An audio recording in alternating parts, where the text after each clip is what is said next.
ಸಿಗ್ತೀವಿ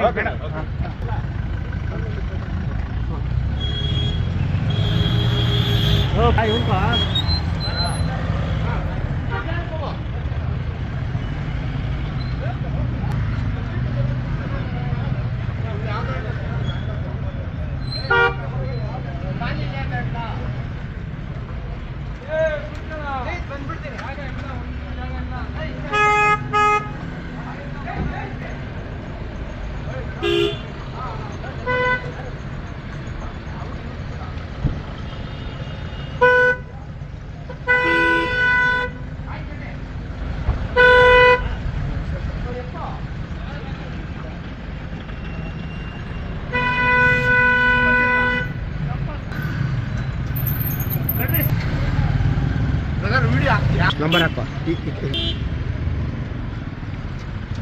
number ಹೇಳ 584 okay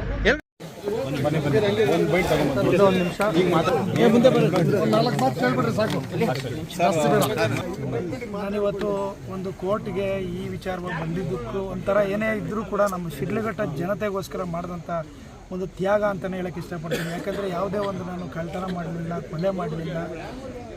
ಆದರೂ ಕೂಡ ಇವತ್ತು ನಮ್ಮ ಶಿಡ್ಲಘಟ್ಟ ಜನತೆಗೆ ನ್ಯಾಯಕ್ಕೋಸ್ಕರ, ಸತ್ಯಕ್ಕೋಸ್ಕರ ಹೋರಾಟ ಮಾಡೋದಕ್ಕೋಸ್ಕರ ಇದು ಕಾರಣಾಂತರಗಳಿಂದ ತೊಂದರೆ ಆಗಿರ್ಬೋದು.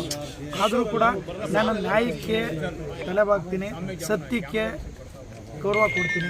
ಹಾಗಾಗಿ ಮುಂದಿನ ದಿನಗಳಲ್ಲಿ ನಮ್ಮ ಶಿಡ್ಲಘಟ್ಟ ವಿಧಾನಸಭಾ ಕ್ಷೇತ್ರದಲ್ಲಿ ನಮ್ಮ ಜನತೆಗೆ ಸತ್ಯ ಮತ್ತು ನ್ಯಾಯ ಸಿಗಬೇಕು. ಅದಕ್ಕೆ ಏನೆಲ್ಲ ಹೋರಾಟ ಮಾಡಬೇಕು, ಕಾನೂನು ರೀತಿಯ ಹೋರಾಟ ಮಾಡ್ತೀನಿ.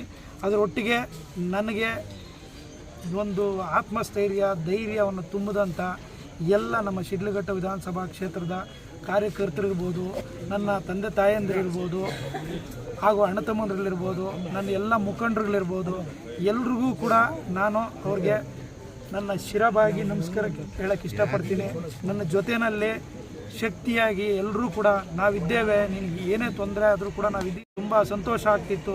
ಅಂದರೆ ಇದೆಲ್ಲ ಆಗಿ ಏನೋ ತೊಂದರೆ ಆಯ್ತೇನೋ ಅನ್ನೋ ಥರನೂ ಅನಿಸ್ತಿತ್ತು. ಆದರೂ ಕೂಡ ನಮ್ಮ ಜನ ಎಲ್ರಿಗೂ ಗೊತ್ತಿದೆ, ನಾನು ಯಾವತ್ತೂ ಕೂಡ ಇಲ್ಲದೇ ಇರೋಂಥದ್ದಕ್ಕೆ ಯಾವುದಕ್ಕೂ ಹೋಗಲಿಲ್ಲ. ಸತ್ಯದ ಪರವಾಗಿ ಹೋರಾಟ ಮಾಡ್ತಿದ್ದೀನಿ.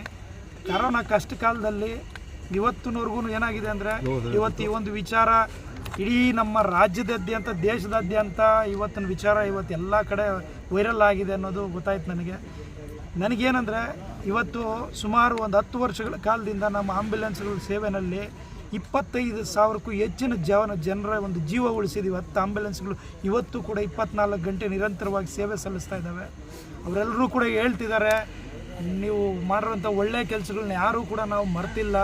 ತಿರುಗಿ ಕೋವಿಡ್ ಸಂದರ್ಭದಲ್ಲಿ ಮೊದಲನೇದಾಗಿ ನಾನು ಹೇಳ್ತಿದ್ದೀನಿ, ಪತ್ರಿಕಾ ಮಿತ್ರರಿಗೆ ಮತ್ತು ಪೊಲೀಸ್ ಆರಕ್ಷಕ ಸಿಬ್ಬಂದಿಯವರೆಗೆ ಕೋವಿಡ್ ಲಾಕ್ಡೌನ್ ಸಂದರ್ಭದಲ್ಲಿ ಸೀಲ್ ಡೌನ್ ಆಗಿದ್ದಂಥ ಸಂದರ್ಭದಲ್ಲಿ ಪ್ರತಿಯೊಬ್ಬರಿಗೂ ರೇಷನ್ ಕಿಟ್ಸು, ವಿಶೇಷವಾಗಿ ಮಾಧ್ಯಮ ಮಿತ್ರರಿಗೆ ಹೇಳಬೇಕು ಅಂತಂದರೆ 1 ಸರಿ ಅಲ್ಲ 3 ಸರಿ ಒಂದೊಂದು ತಿಂಗಳಿಗಾಗಷ್ಟು ರೇಷನ್ ಕಿಟ್ನ ನಾನು ಕೊಟ್ಟೆ.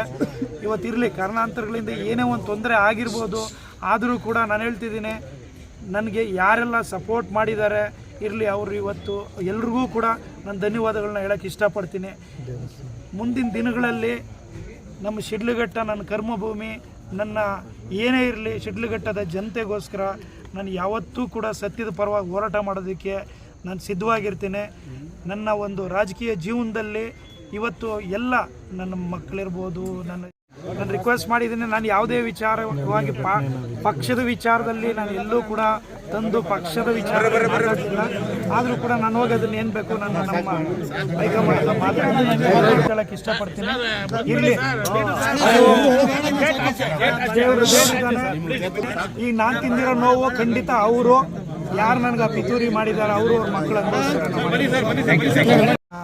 ತಂದೆ ತಾಯಂದಿರಿರ್ಬೋದು, ಸಪೋರ್ಟರ್ಸ್ ಇರ್ಬೋದು, ಕಾರ್ಯಕರ್ತರಿರ್ಬೋದು, ಇವತ್ತೆಲ್ಲರೂ ಕೂಡ ತುಂಬ ನೋವು ತಿಂದಿದ್ದಾರೆ. ಆದರೂ ಕೂಡ ಅವ್ರು ಹೇಳೋದೇನೆಂದರೆ, ನೀವು ಯಾವುದೇ ಒಂದು ಮೋಸದ ವಿಚಾರವಾಗಲಿ, ಇಲ್ಲ ಯಾವುದೋ ಒಂದು ಕೊಲೆ ಆಗಲಿ, ಇಲ್ಲ ಒಂದು ದರೋಡೆ ಆಗಲಿ, ಇಲ್ಲ ಒಂದು ಲಂಚದ ಪ್ರಕರಣದಲ್ಲಿ ನೀವು ಹೋಗಿ ಯಾವುದಕ್ಕೂ ಇದಾಗಲಿಲ್ಲ.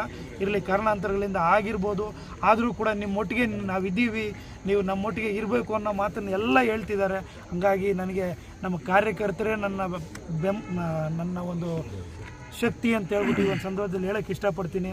ಎಲ್ಲ ಮಾಧ್ಯಮ ಮಿತ್ರರಿಗೂ ಏನಾದರೂ ನನ್ನಿಂದ ತಪ್ಪಾಗಿದ್ರು ನಿಮಗೂ ಕೂಡ ಒಂದು ಕ್ಷಮೆ ಕೇಳ್ತಾ ಇರಲಿ, ಮುಂದಿನ ದಿನಗಳಲ್ಲಿ ನಿಮ್ಮ ಸಹಕಾರ ಇರಲಿ ಅನ್ನೋ ಮಾತನ್ನು ಹೇಳ್ತಾ ನನ್ನ ಮಾತನ್ನು ನಾನು ಮುಗಿಸ್ತೀನಿ.